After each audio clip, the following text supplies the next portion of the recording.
Hey there, folks.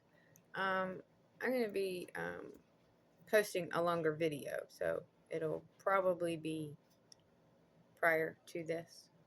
But there were some things I didn't get to touch on in that longer video um, that I was getting tired and needed a shower, and the dogs wanted, and the herd wanted their food. So I was trying to hurry and fit everything in, and I missed a couple of things. And I did want to do a correction about my mentioning the Russian plot. I said ambassadors. Actually, that was incorrect.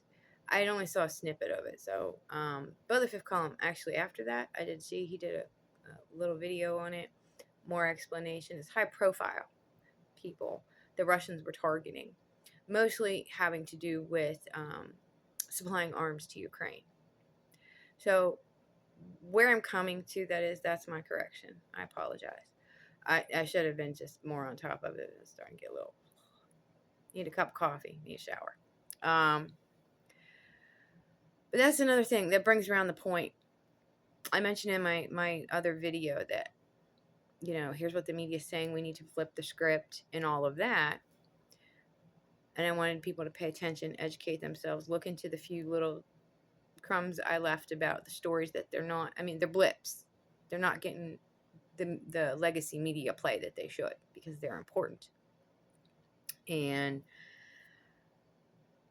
I want you to also pay attention to what they're not saying, what you're not hearing about. There are quite a few things.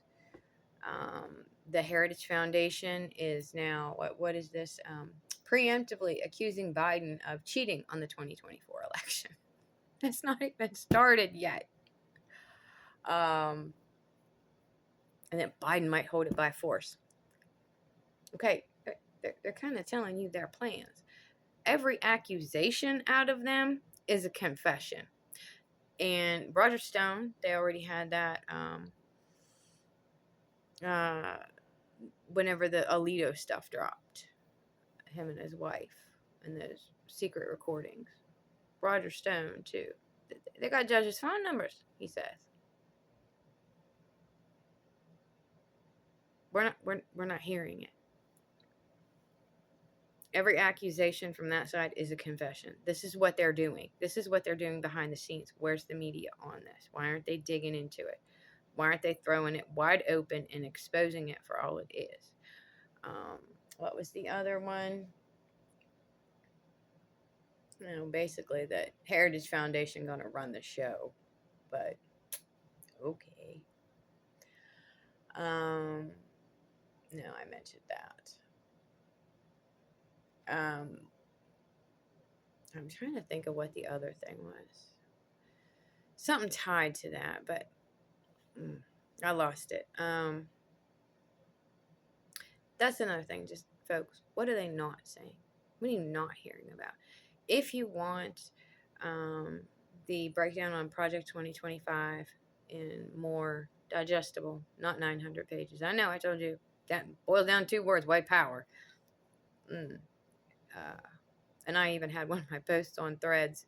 Oh, we're limiting your reach because they said it was false. It listed every main point that's in Project 2025. And I had a shorter one. I found a longer list, and I like that. This is more comprehensive. And they called it false by third parties. Every single point in there is in Project 2025. It's not false at all. But, even social media's got a side having to do with money and taxes. And like I said before, if they were at 2% across the board, they would still be, I want my pennies. Want it down to 1. But if you want to go see a more broken down, easier to digest, and not the 900 pages of the more specific things, there are places that you can get that. One of them is Democracy Forward. I think Judd Legum on his Substack or his socials. I mean, you can hit him up and see. I think he has a newsletter about that. I think he broke it down too, if I'm not mistaken. It was one of those folks in the Substack area that has done that as well. But But if you wanted to find stuff like that, and like I said, stick with AP, Reuters, NPR is not too bad. You get a slant. Make sure it's not an op-ed. That's where you run into trouble. Like with the news media, they do have their news hours where they give you the news. But remember, the cable news system is a lot of opinion. I mean, yeah, they're going to tell you what news and bring people in to discuss and pundit about it. But a lot of it has to do with opinion speculation. I mean, they throw facts in there occasionally, but a lot of that is opinion. So do your homework. And always the BBC, because they're so calm about everything, even when the world's on fire. The other thing was nobody's really digging on is, at time of this recording, Trump don't have no VP. That's a little odd, don't you think? Convention for them coming up in a minute. And I know his people, his Maggies, will say, oh, he's so strong he don't need anybody. No, not really. I mean, he can sit there and brag about his cognitive test all he wants, but I don't hear him talking about no IQ test, do you? I would question that one. He's the kind that will pay somebody to take the test for him. See what I'm saying? No, he's not that strong. And he's 78. He's an old man, too. Old. So, why doesn't he have a VP? Well, we saw what was going to happen to the last one. They threw him under the bus and tried to kill him. But yet you got these, ass lickers wanting to toe the line and get in line. But Trump is a fickle being. If you don't like something you say or something you do. And he's already got that maniacalness about him. Give him the keys to the kingdom, and we hold the keys, so we don't want to give him the keys.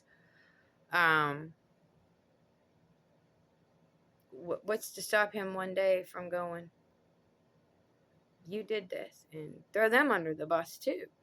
So I think those people who are in the supposed running for VP, they need to tread very carefully with that decision. He's a fickle individual, as we have seen. History repeats and rhymes sometimes. But that's what they're not talking about. Why isn't he picking somebody? Because, dictators don't need a backup. Real leadership has a backup, like Biden-Harris. Something happened, we have a backup that can fill that role. She ain't no Pence. She ain't no Coyle. She's surely not no Dick Cheney, which I did mention I've seen her do more than most others.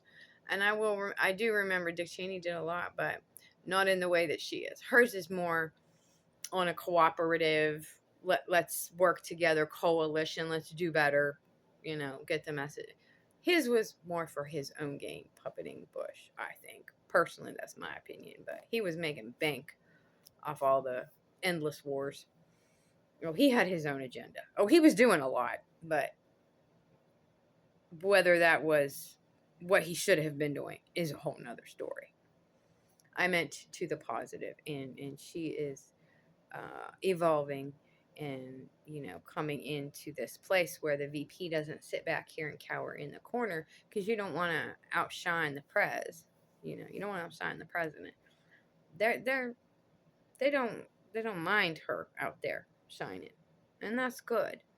It's just the media, again, they're not reporting on it. And I think they should just put her out there more and throw that shine.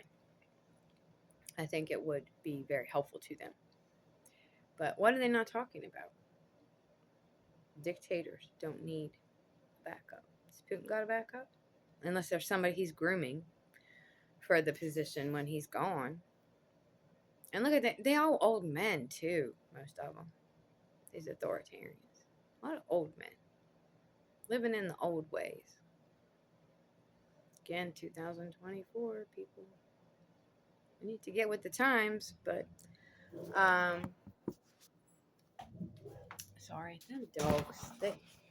They see the critters. Other dogs. Just pick up on that. Why are they not talking about that? Yeah, if he wants to be Trump wants to be a dictator, and he rolls into the committee and says, I don't need nobody. And even if he picks somebody, you know that's going to be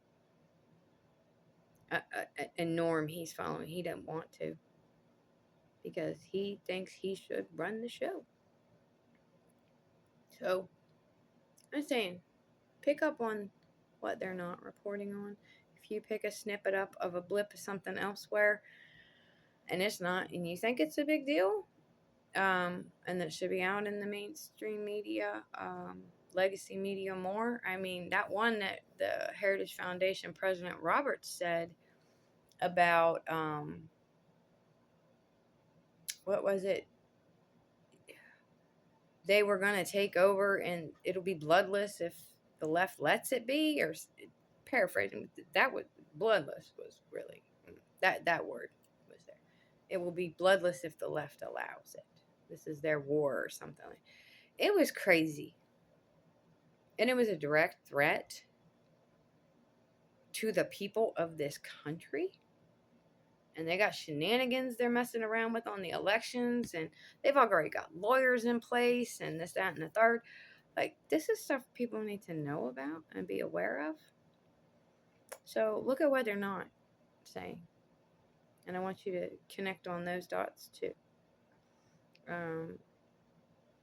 You know, like I said, if you think you're sitting out there and there's nobody that, you know, you're anxious about all this is going on and people calling on Biden to do whatever, and you still support them and you feel really lost in the drift about it. Remember, like I tell my people, my clients, you don't know how many came before you, how many's coming after you. You don't know these things. There's millions of people in this group. So you have a community. You're not alone if that's the way you want to go. And they stepped up for us in 20 when we needed it. And they have really done a bang-up job, I think, Biden and Harris.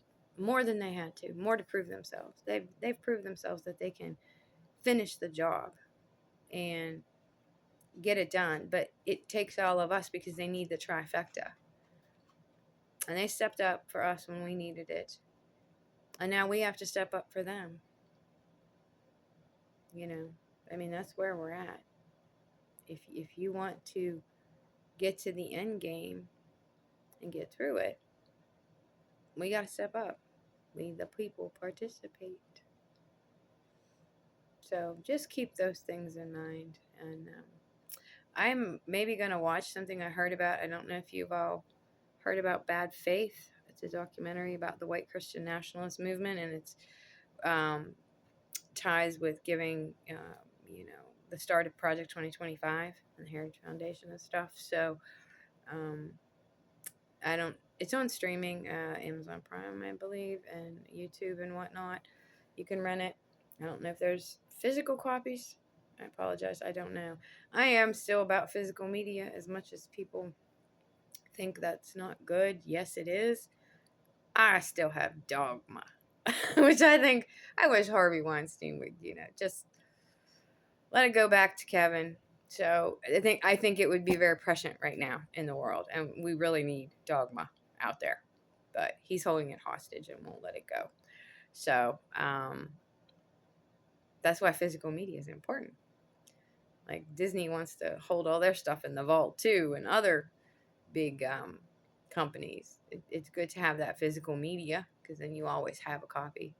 So I don't know if there is one out. I don't know if it was released or not.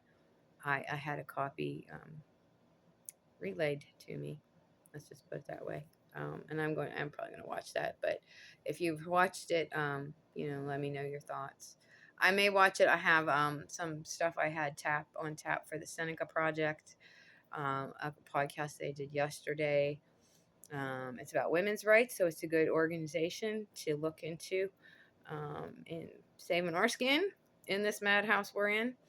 And I also big on science and I like astronomy, so I watch Cool Worlds on YouTube. And I was in the middle of that yesterday, and I still haven't finished it. So I have some other stuff, but I was looking into those things tonight. But I wanted to mention that Bad Faith because I've seen a lot of people watching it now, and I was wondering others' thoughts on it.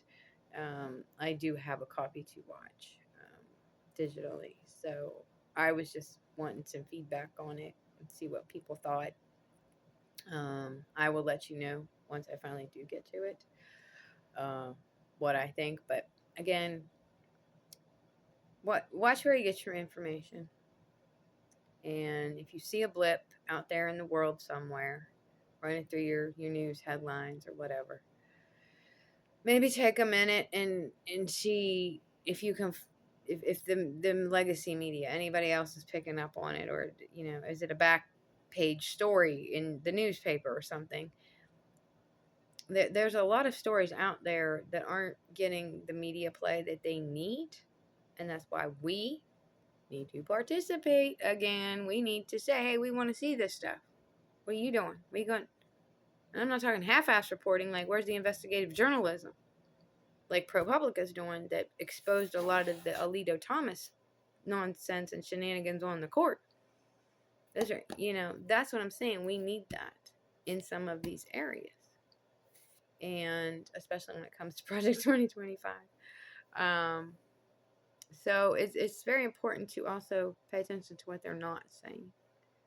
I don't hear anybody talking about Trump not picking a VP and the reasons behind that. I mean, yeah, Putin don't got anybody. I don't think Orban does. I know Xi doesn't really have anybody. The Kim Jong-un got his sister that picks up the slack when he ain't around, but they're grooming those. But they're holding on. And like I said, what if he's rolling in there thinking he's going to run the show without that, right there, that totally is un-American. That's not our Constitution. These little things, and if Pence didn't, that was his line, and he wouldn't go across it, that doesn't give him any praise, by the way, but, whatever person they pick, are they going to cross that line? Well, then that's not American. That's not who we are, is our country under our Constitution. So think about these things, folks. Just throwing that little in there for you too, in addition to the longer video. So I'm tapping out for the night and gonna go watch my stuff I got on tap. Y'all take it easy and have a good one. Peace.